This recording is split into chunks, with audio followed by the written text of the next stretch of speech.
Hey everyone, welcome to another Astro Master class. This is where we join every Wednesday and talk about relevant astro topics to help you improve your astrophotography images.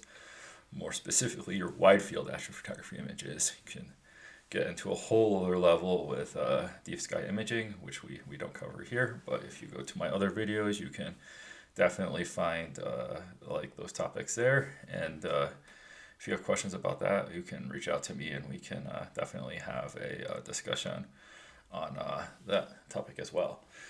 So, this week we're picking a different topic. So, last week we talked about star trackers, and then before that we were talking about exposure and astrophotography from a few different perspectives.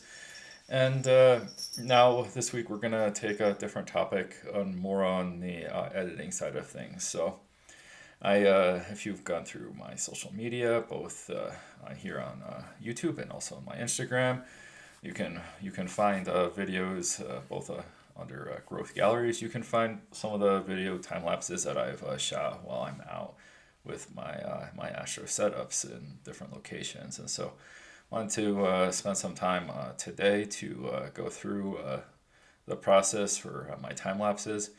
I guess we can start out with some of my reasoning behind how I shoot my time lapses, and then we're going to spend most of the time on the software process and editing that I do for my images, and how that whole setup works from end to end, from importing the raw images, getting them into an edited state, and then producing a final output video.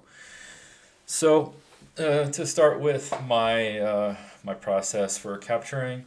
So obviously you need a pretty solid tripod, and you probably want to shoot most of your time lapses with a wide field lens. As you get into a higher focal length of your lens, you're going to have trouble with the stars trailing, which, to be honest, isn't as much of a issue with a time lapse, but you still have to think about this detail, or else you might be just seeing star trails in your image, or your image might be underexposed, or you'll run into other problems. So for me, I shoot most of my time lapses in the range of 14 millimeters to at the maximum. I think I shoot like an untracked time lapse would be around 55 millimeters.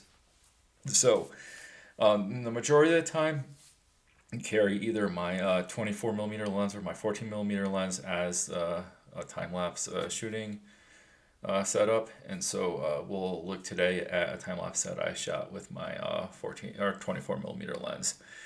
And so this shot of the Milky Way. We'll get into that in a sec here.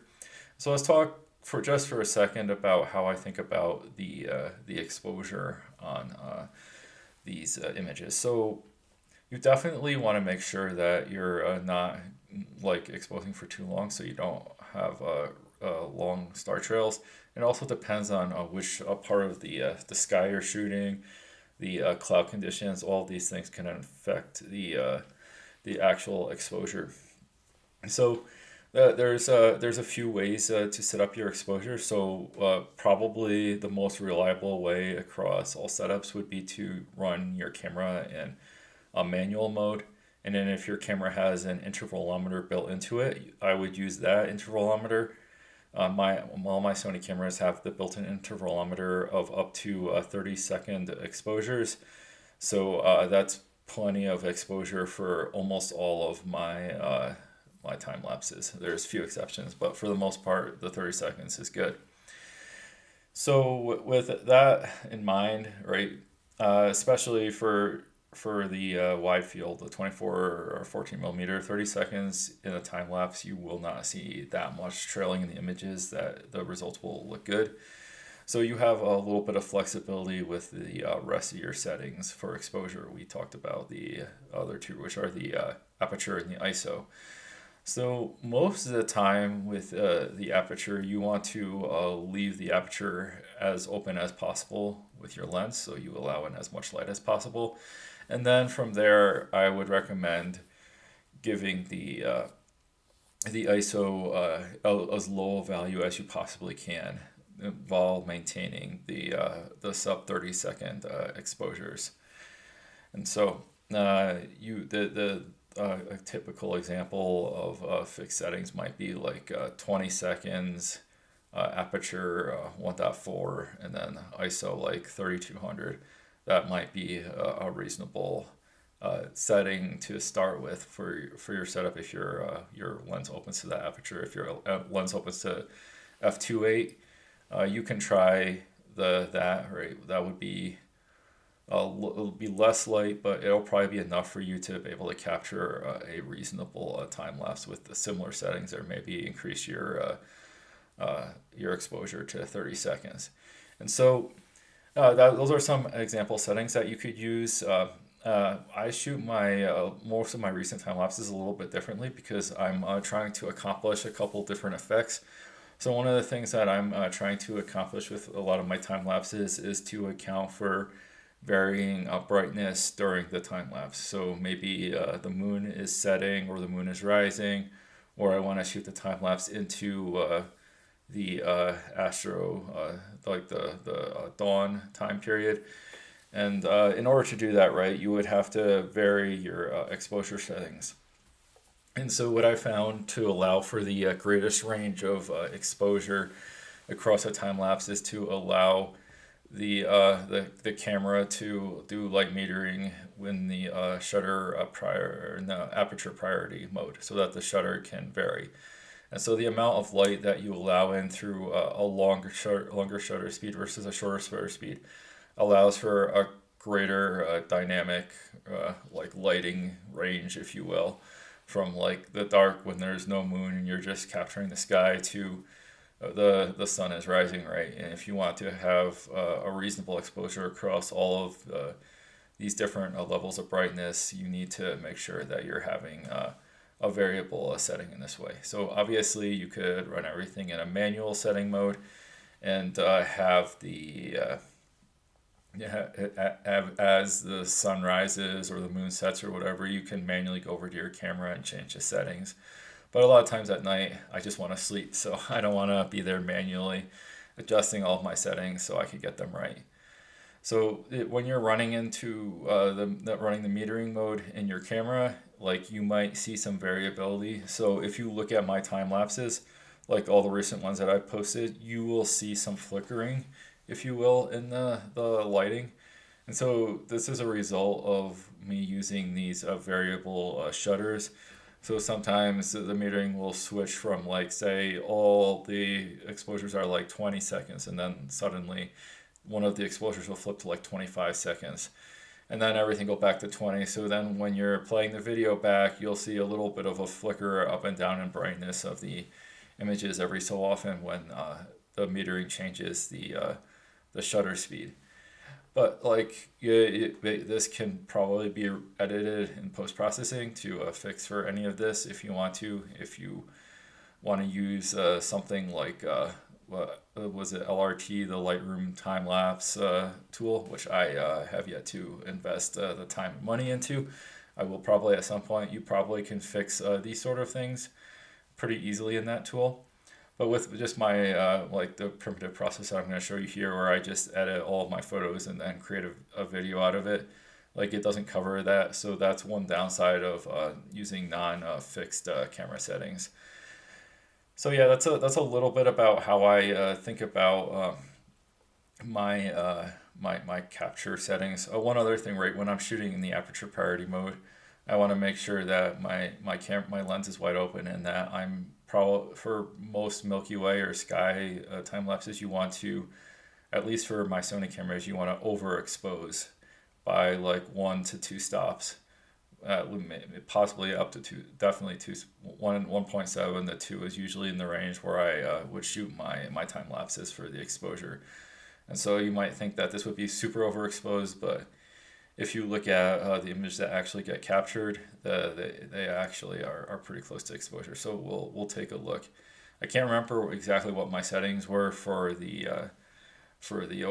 aperture priority overexposure and the time lapse we're going to look at, but we'll take a look at it, and you can see that it's what the settings I was using were producing good results, and I know it's overexposed.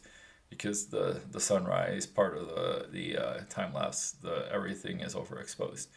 So we'll see what that looks like in a second here. So let's flip over to Camera Raw. So you can use a variety of different tools for editing your time lapse. So for me, I usually switch between Lightroom Classic and the Camera Raw tool provided by Adobe here. And you can see that the Camera Raw tool here provides a really cool interface where you can see all of your images. You can see the details on them. You can see the camera settings here over on the side here. So I can quickly see that I was shooting at f1.4. This is a 13x second exposure at ISO 3200, and the exposure, it looks like it's plus 0.3 here. So it's a little bit less than some of the other the exposures that I've done. But you can see this is giving me a lot of range within my 30-second exposure max that I can do with this configuration for my camera. So like I said, these are shot in aperture priority. So if we scroll through here, there's a whole bunch of images because I wanted to sleep that night. So I set up my camera and then went and took a nap for a few hours before the Milky Way was rising. So you'll see a whole bunch of images here. And then as we come to these images down here, you'll start to see that we're seeing the Milky Way on the horizon here. And you can see the Rofuchi is in the corner there. And then as we keep going in and throughout the night, the Milky Way will rise higher and higher into the sky. So this was captured last week. And you can see the Milky Way actually passes like all the way through the image here. And so this is a really cool effect for when you're trying to shoot a time lapse. You want to think about where the sky is located, what interesting objects might be in your sky, and when to plan for that, you want to also plan like an interesting looking foreground. Here I chose just the picture of the canyon wall. Sometimes it's nice to put an object like a tree or a rock formation or something and like directly protruding into the image. But for this particular time lapse, I was like, this is my first Milky Way shot of the year. I definitely want the Milky Way really to be the highlight of the time lapse, and the foreground is kind of like a secondary thought when you're thinking about this. I mean, like the 2,000 plus foot canyon like depth is pretty cool as a foreground, but it's definitely not drawing the most of the attention in this time lapse. So now that we've looked at the images here, right, in order to edit these, what I'll do is I'll make sure I select all of them. So probably can just do Command A. Yes, I can. And so then I've selected all of my images, and I want to edit these in Camera Raw.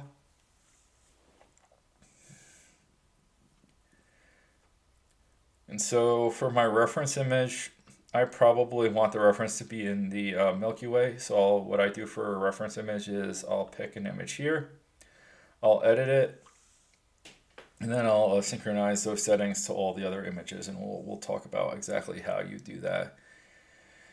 So you can come here, right, and there's a few things you want to think about with the image to start out with. So just these we'll go through a quick edit here. This is just general editing rules that I follow when I'm editing my images. So I'll start with the optics. So I want to make sure profile corrections are not working for me right now in Camera Raw. I think I ran an Adobe update, and for some reason my profiles are not showing up. But normally this would correct for the vignetting. You can see the corners are darker. So if we want to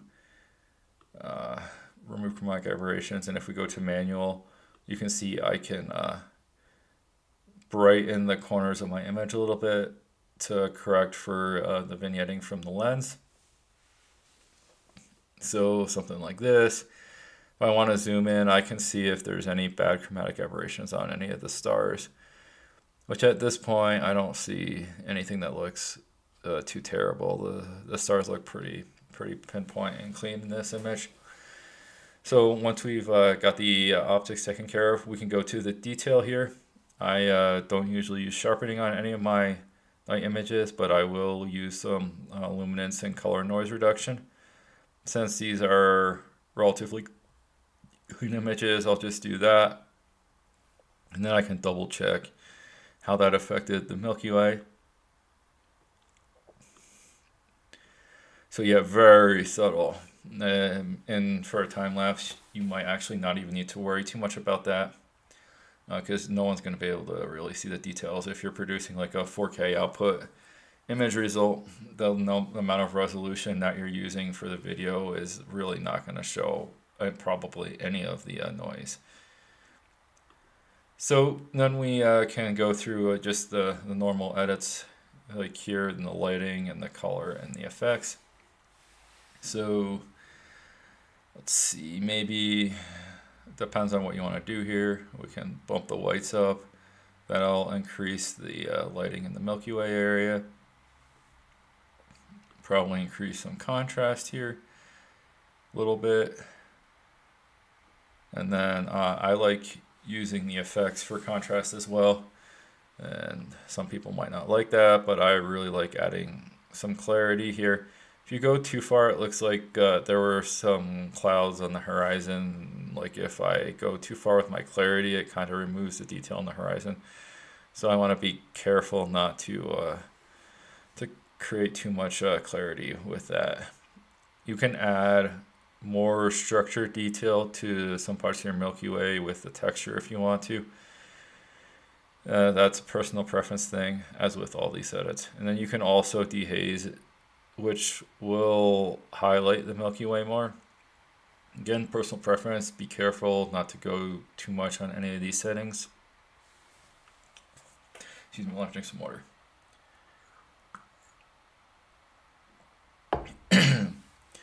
So yeah, once you've got this set up here, you can maybe give a little bit of dehaze, and then the effects, you can turn them on and off and see what they did to the image.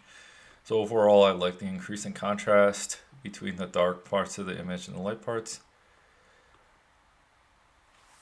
And then we have to get the color. So you don't have to do these in the order that I'm covering them in. Like it's up to you what is your workflow. Just make sure that you get it right. So with an Astro modified camera, I would always start with the colors.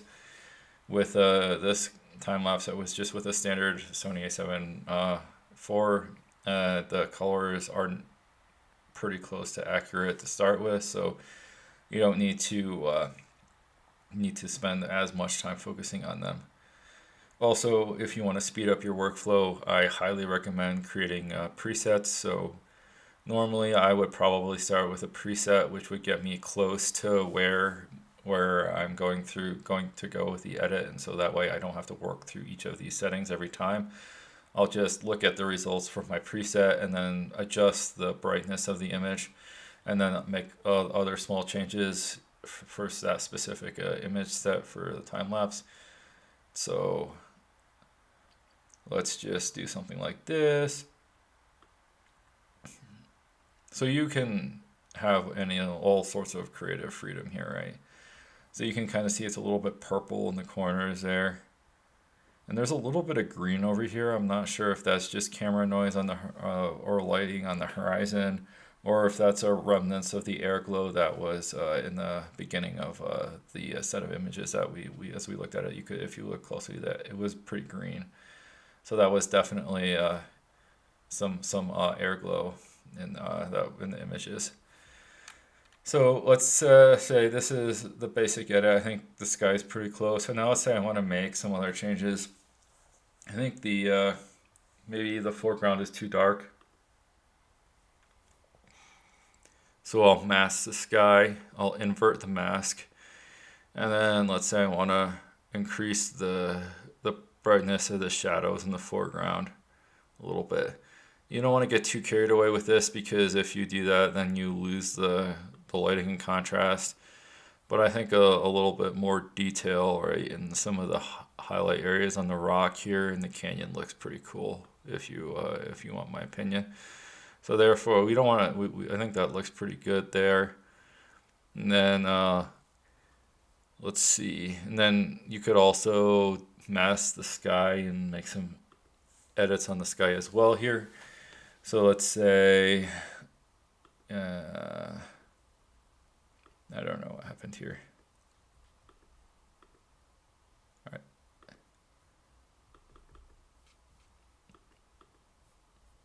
My camera raw tool has frozen here. Let's see if we undo that. All right, there seems to be a bug. But yeah, so basically that was the last edit that I would have done here in Camera Raw on this particular image. Once I had that, then I would just sync the settings. So I'm not exactly sure what's going on with the Camera Raw tool here, but it is completely frozen. Oh, that's interesting. So it wants to open Photoshop.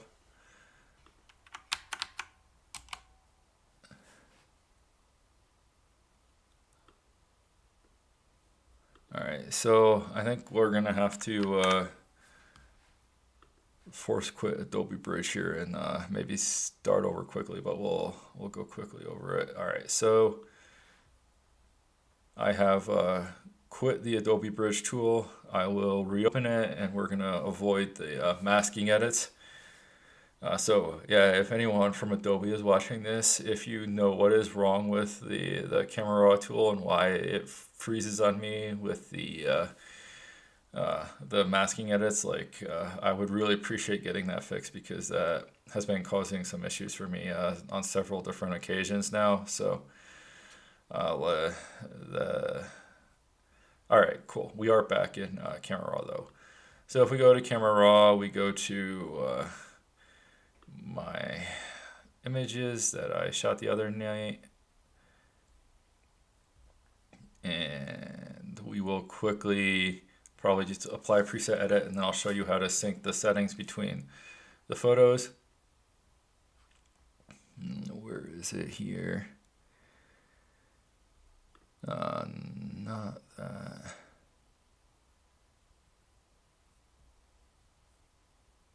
All right, so sorry about that, guys.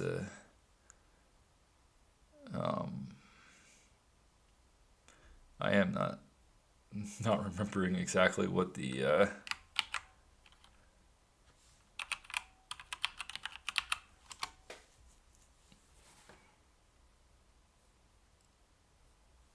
I think it's this one. Yep, there we go. All right, so we're back here. So we've got our time-lapse images again. We select all of them. And then we open them in Camera Raw. All right, I should make sure I'm actually presenting this. All right, cool. So everyone can see the image is loading now. So this time the images are taking a second to load up, but we will go through this here. We're not going to take long on the edit. We'll just go here and pick one of my presets here. And then we want to see if the preset works across all of the images, right? So now we want to select the image that we're editing, and then go all the way to the end here. And I hold the shift key down to select all the images here, and then I'll hit sync, check all boxes here, and then click OK. And that will synchronize the settings across all these images.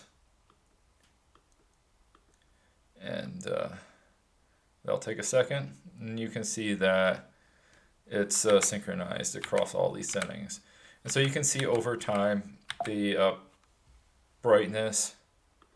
Okay, I think I broke things in Photoshop, because I think I accidentally opened like all the time-lapse images in Photoshop. Let's see if we can ignore that happened and continue on here, or else my computer is crashed. I don't know. So we can see that the exposure of the images changes over time. So as the sun is about to rise during the dawn time period, the image will become brighter and brighter, and the Milky Way will become, and the sky in general will just become dimmer. As we go through the images, you can see how the lighting changes. And you can see that as the Milky Way is rising and the sun's coming at the same time, which is a really cool effect. So this is really not working. Give me 1 second, see if I can make Photoshop go away.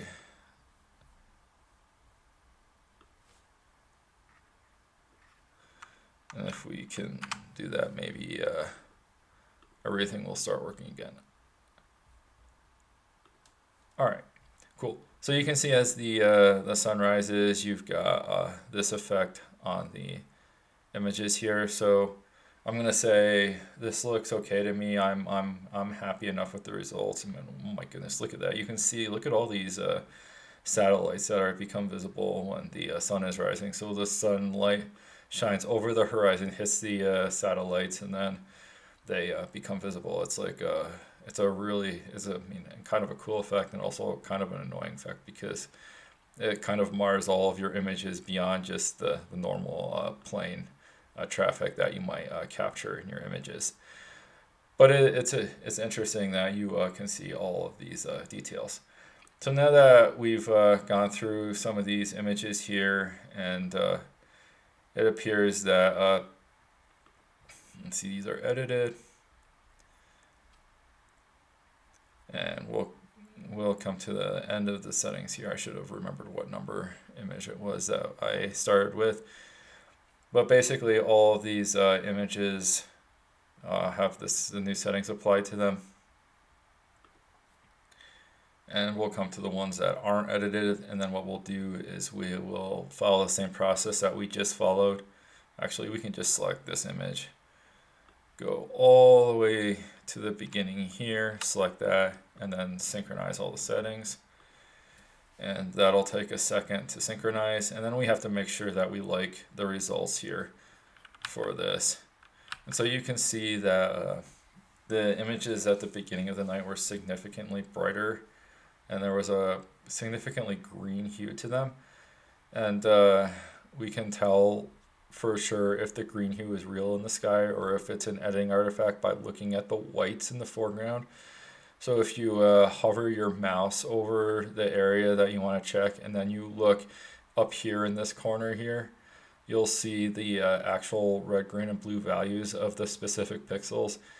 And you can see here that this particular edit, the red, green, and blue values are very similar to each other for most of this. And in some cases the green's a little bit higher, so probably if we wanted to get a true color edit for this, we probably should change the colors a little bit, make the foreground a little bit less green. But yeah, like I said before, this is a personal preference sort of thing, and you can adjust these to whatever effect you're trying to create between the sky and the foreground. And for the most part, I try to keep the colors realistic. So picking a white point in the image, which in this image is a good reference, is the snow. And unless you're seeing something like the aurora, the sky colors are really not going to affect the foreground colors at all. So yeah, so that's a little bit about how I think about this. So now let's say I've edited this. I'm happy with how all the images look. I select all the images, and then I come to this download option. And then I would say select folder, and then I have a specific time-lapse folder that I use, which is, I don't remember here, somewhere here. I could probably just search for it. Here, search on my desktop here, and then I would pick a directory like this, which is, I've already saved it there before, so we'll select that directory. And then I always choose JPEG, and at the maximum quality of JPEG, and then I hit save. So that's my process for editing the images. And so then you'd have to wait for a while. So I believe there's like, I don't know exactly, a few thousand, 1,200 images or something. And so if I hit save, it would take quite some time to export those. So we're not going to wait for that to happen. Let's assume I click save, and then we wait for all these images to export. And then the next step in my process for this is to go over to my DaVinci Resolve. So I am not going to sit here and teach you some super advanced editing process or for videos, but I will go through some of the basic steps that I use in DaVinci Resolve. And so this is a free software that you can use for editing video. And so we're going to start with this screen. This is what you get when you open DaVinci Resolve. You can see all the projects I'm working on, but I want to create a new project here. So if I click New Project, let's call this, let's see, Black Canyon, where this time was captured. So we're going to call it Black Canyon Tutorial. I hit Create. And then you should hopefully be able to see the window. Okay, no, it did not switch windows. So let us be making sure that you can see DaVinci Resolve. Sorry about that. There we go. So now we are in looking at DaVinci Resolve here in the editor. So first we have to import media. So there's we're going to go back to that same directory, users, me, desktop, and then Timelapse. Let's see, where is it here? Here. And then, what was it called again? This one? Yes. All right, so this is the right directory, but we need to make sure one other thing is correct before we can import the sequence of files. We have to come here, frame display mode, and so there's multiple options with frame display mode. You can do auto, individual, or sequence. With I believe both sequence and auto, if the file names are a sequence of numbers, like these files are based off of the file names that were created by my camera, then I can just select sequence and it will assume that those photos are a sequence of images that should be interpreted somewhat similar to a video. And if you do individual, you'll see that all the photos are separated individually. And so if you want to create a video with individual photos, you have to make sure it's in that mode, or there's no photos in a sequence number together. So we'll go back to sequence mode. We will select the photos we want to import, select them here, and then we go to the next window here, which is the cut window. So what we'll do is we will drag this sequence into the time frame here, and you'll see that this is about a I don't know, 50 some second of video here. And as you go through the time lapse, you can see that there's a whole bunch of time here before the Milky Way begins to rise. So with this particular time lapse, I didn't really want to wait for the Milky Way to rise for like 30 seconds or something in my video. So when I was editing this particular one, I was like, the first features that I would consider a part of the summer Milky Way are the Rho-Fuji star cluster, which is these stars here. If you want to see them higher up in the sky, they look something like this. There's the dark dust clouds there. And so as soon as Rho-Fuji comes over the horizon like this, I'll start my time lapse here. So I want to cut this part of the first part of the time lapse out, because I don't think I'm going to get too many people who are interested in watching just stars moving over the horizon without an interesting object like the Milky Way or Orion or something else passing in the scene. So what I'll do is I'll cut my video here, then I'll just hit backspace to delete that. And now my time lapse starts at a new point, right, just as the Milky Way is starting to rise. And so I get a much more appealing time lapse for the viewer, right, on social media. So we're almost done editing, right? You can see that the photos are all individually edited. We've got a video here that is just about ready. But there's one problem that I see here with this is that there's a black edges here, right? And maybe I'll mention like one other thing we can do. So the format of this video is a standard 1080p 4K aspect ratio for your image. So if you want to use a vertical ratio, this is you go to the settings. This is for vertical resolution. This would be something like if you were doing a TikTok or an Instagram reel or YouTube short, you want to use a vertical resolution, you would come here, check this box, hit save, and now you can see that the aspect ratio is vertical. So yeah, this particular one, we don't want it to be vertical, so we will go back, uncheck that, and keep it in the standard horizontal normal aspect ratio that you would find for videos that are released on YouTube. So the black sides here, how do we take care of that? So we come over to the edit tab here on the bottom of the DaVinci Resolve UI, and then we come to this transform here. If we just select that, we can literally just drag the video, so to speak, or the time lapse, so that it fits in the frame and fills in all the corners. So now you've got a video that if we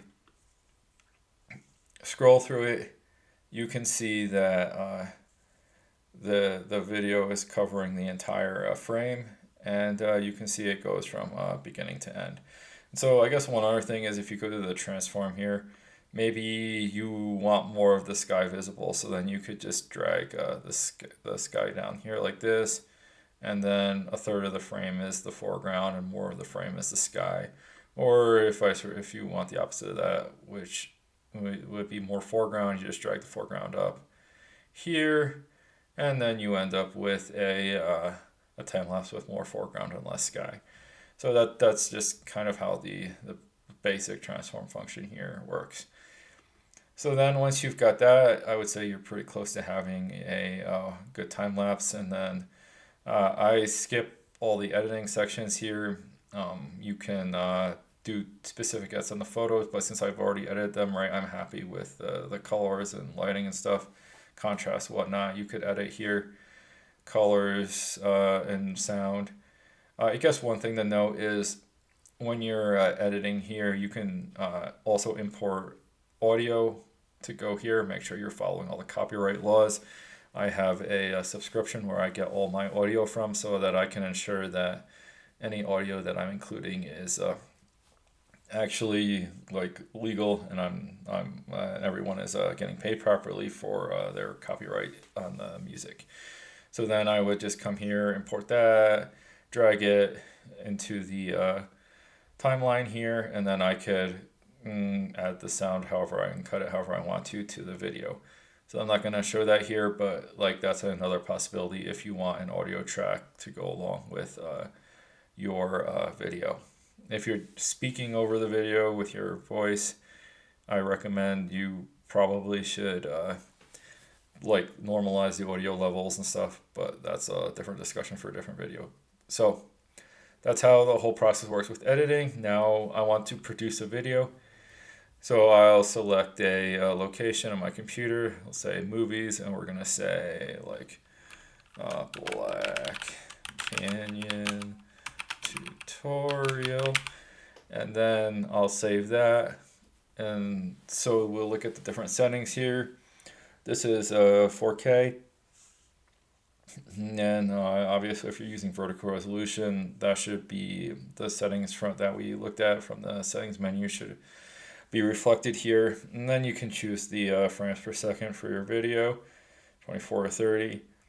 And then I haven't seen any reason to change most of these other settings. H.264, QuickTime codec, all these have just worked for me.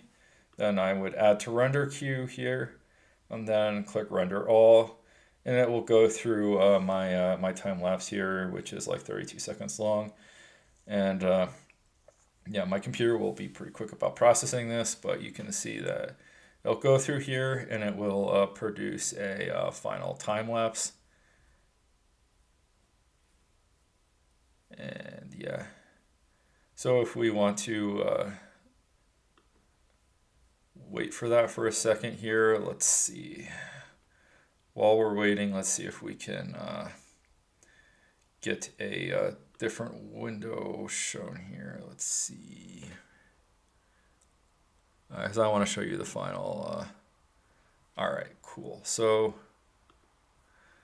all right, this is movies.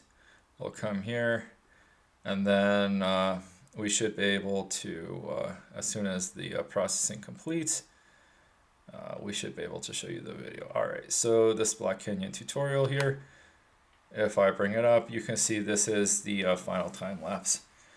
So you can see there's a little bit of a flicker going along with the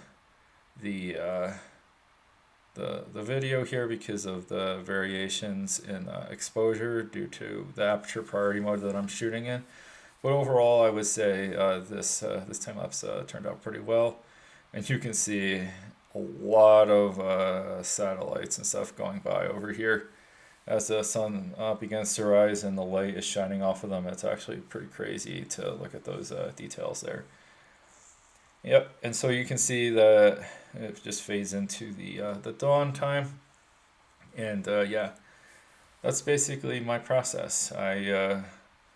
I've followed several different processes throughout my time of creating timeline of creating time lapses, where I started with just using I believe QuickTime was one way I edit them, so you can actually edit the photos similar to what I did, import them into the QuickTime on your Apple computers, and then create a time lapse with that. But it's very limited, and it doesn't allow you certain things. Like it did not do well, if I remember correctly, with vertical resolution videos, and there were several other limitations with it. So I looked for other options. I used Photoshop. You can also create time lapses in Photoshop, which also wasn't great. So then I looked into it, and I found that the time lapses were really easy to create with a legitimate video editor, right? It's kind of the whole purpose of a video editor is to create videos, so it works better than all these other alternatives, which are they might possibly be more simple than installing a separate program, but they're definitely not optimal from a features perspective. So yeah, I think that's a pretty good discussion of the topic. I hope it's helpful to you, and if you have questions, let me know. And yeah, thanks for joining. As always, if you are looking for more content like this and you have questions about your Astro setup, I have the free community in school. That's linked down below. Make sure you go check that out and join if you haven't already. And join me for my my Saturday sessions, where I join to answer any questions that you might have about your astrophotography setup or your editing process, or just anything related to the topics we discuss on the channel here too. And I'll thank you for joining this week, and hope you have clear skies.